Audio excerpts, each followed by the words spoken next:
प्रारब्ध पुरुषार्थ से बनता है। आज का हमारा विषय है विश्व में शांति की किरणें फैलाना। ओम शांति।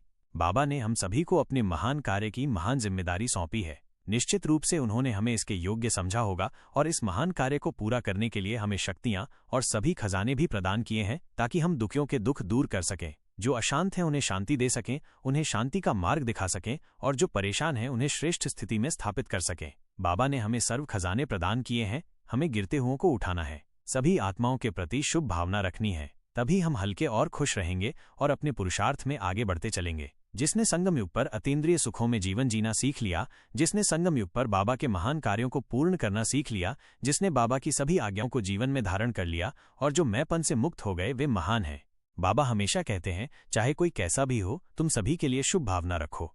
बाबा ने ये बहुत बड़ी बात कही है, चाहे रावण से भी 1000 गुना कोई तुम्हारा दुश्मन हो, तुम उसके लिए भी शुभ भावनाएं रखो। हम सोचने लगते हैं कि हम ऐसा क्यों रखें, भला ऐसा हो सकता है क्या? लेकिन हमें ये सोचना चाहिए कि ये भगवान की आज्ञा है और उसकी आज्ञाओं का पालन करने में हमें बहुत बल मिलता है, हमारा कल्याण होता है और हमारे द्वारा सेवाएं होती हैं।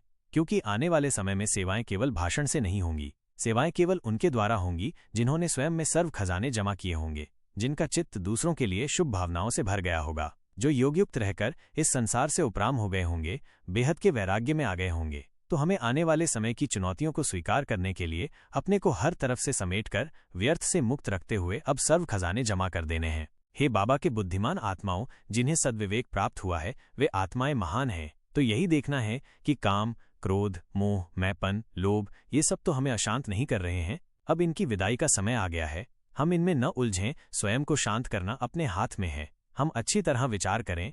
यदि हम चाहें तो हम अपने चित्त को विभिन्न परिस्थितियों में शांत भी रख सकते हैं, परंतु इसके लिए चाहिए हमारे पास ज्ञान का सर्वश्रेष्ठ बल और योग की शक्ति, ताकि बातों को हम फटाफट उड़ा दें और बातों का प्रभाव हमारी शांति की शक्ति को हमसे छीन न ले जाए। तो आज सारा दिन हम बहुत अच्छा अभ्यास करेंगे। मैं पीस हाउस हूँ, मैं शांत स्वरूप आत्मा तो हूँ ही, लेकिन मैं पीस हाउस हूँ। मेरे अंग अंग से चारों ओर शांति की किरणें फैलती हैं, जो इस संसार से अशांति के वाइब्रेशंस को नष्ट करती हैं। हमें याद रखना चाहिए, हमारी शांति की शक्ति बहुत प्रबल है, उसमें बहुत बड़ी अशांति को नष्ट करने की शक्ति है। और फिर परमधाम में बाबा को देखेंगे शांति के सागर के स्वरूप में और अनुभव करेंगे, उनकी शांति की किरणें मुझ में समा रही हैं और ये शांति की किरणें मुझ में समाकर मुझ पीस हाउस से चारों ओर फैल रही हैं। संकल्प कर देंगे, सभी को शांति प्राप्त हो, सभी के अशांत चित्त शांत हो जाएं। अच्छा, विश्व में शांति की किरणें फैलाना, कुछ अतिरिक्त बिंदु। ओम शांति। बाबा के इस संदेश को गहराई से समझने और विश्व में शांति की किरणें फैलाने के अपने कर्तव्य को निभाने के लिए आइए कुछ समान बिंदुओं पर और अधिक विस्तार से विचार करें। 1. संकल्प से सिद्धि।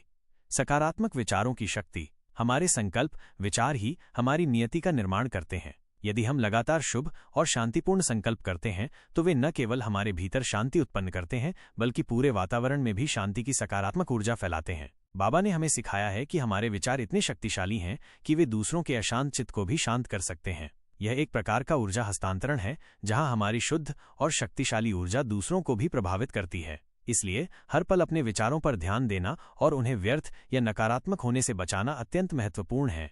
2. शुभ भावना और शुभकामना। एक शक्तिशाली कवच। बाबा का ये निर्देश कि हमें अपने सबसे बड़े दुश्मन के लिए भी शुभ भावना रखनी है, यह दिखाता है कि शुभ भावना, अच्छी भावना कितनी शक्तिशाली है। जब हम किसी के लिए शुभ भावना रखते हैं तो हम उनके प्रति अपने भीतर से क्रोध, घृणा या नकारात्मकता के भावों को समाप्त करते हैं। यह केवल दूसरों के लिए ही नहीं, बल्कि हमारे अपने लिए भी एक आध्यात्मिक सुरक्षा कवच का काम करता है। नकारात्मक भावनाओं से मुक्त होकर हम हल्के और खुश रहते हैं, जिससे हमारा पुरुषार्थ और तेज होता है। यह हमें अंदर से सशक्त बनाता है और बाहरी परिस्थितियों से अप्रभावित रहने में मदद करता है। 3. मैंपन से मुक्ति और बेहद का वैराग्य, सच्ची स्वतंत्रता। मैंपन या अहंकार ही सभी अशांति और दुखों का मूल कारण है। जब तक हम मैंपन में फंसे रहते हैं, हम अपनी शक्तियों का सही उपयोग नहीं कर पाते। बाबा ने हमें इस मैंपन से मुक्त होने का मार्ग दिखाया है, जो हमें बेहद के वैराग्य की ओर ले जाता है। बेहद का वैराग्य का अर्थ है इस पुरानी दुनिया की हर चीज से आसक्ति छोड़ना और खुद को अशरीरी आत्मा के रूप में देखना। यह वैराग्य हमें आंतरिक स्वतंत्रता और शांति प्रदान करता है, जिससे हम आसानी से बाबा के महान कार्यों को पूरा कर सकते हैं और विश्व शांति के दूत बन सकते हैं। 4. ज्ञान और योग का बल, आंतरिक शांति का आधार। अशांति को दूर करने और आंतरिक शांति को बनाए रखने के लिए, जैसा कि बाबा ने कहा, ज्ञान और योग की शक्ति अनिवार्य है। ज्ञान हमें सही और गलत के बीच अंतर करने की विवेक बुद्धि देता है, जिससे हम परिस्थितियों को सही दृष्टिकोण से देख पाते हैं। योग हमें बाबा से सीधा कनेक्शन स्थापित करने में मदद करता है, जिससे हमें उनकी शक्तियां और शांति मिलती हैं। यह ज्ञान और योग का बल हमें इतना शक्तिशाली बनाता है कि हम बाहरी बातों के प्रभाव से मुक्त रह सकें और अपनी आंतरिक शांति को कोई भी छीन न सके। यह हमारी आध्यात्मिक स्थिरता का आधार है। 5. स्वयं को पीस हाउस के रूप में अनुभव करना। निरंतर अभ्यास। मैं पीस हाउस हूं का निरंतर अभ्यास सिर्फ एक संकल्प नहीं, बल्कि एक सशक्त अनुभव है। जब हम स्वयं को शांति का घर मानते हैं तो हम ये स्वीकार करते हैं कि शांति हमारा स्वाभाविक स्वरूप है। हमारे अंग अंग से शांति की किरणें फैलती हैं। ये केवल एक कल्पना नहीं, बल्कि एक आध्यात्मिक वास्तविकता है जिसे हम अपने योगबल से प्रकट करते हैं। यह अभ्यास हमें अपनी आंतरिक शांति को स्थिर करने और उसे दूसरों तक पहुंचाने में मदद करता है, जिससे चारों ओर की अशांति के वाइब्रेशन धीरे धीरे नष्ट होने लगते हैं। इन बिंदुओं को आत्मसात करके और इन्हें अपने जीवन में उतारकर हम बाबा के महान कार्य में अपनी महत्वपूर्ण भूमिका निभा सकते हैं और इस अशांत विश्व में शांति की किरणें फैलाने में निमित्त बन सकते हैं।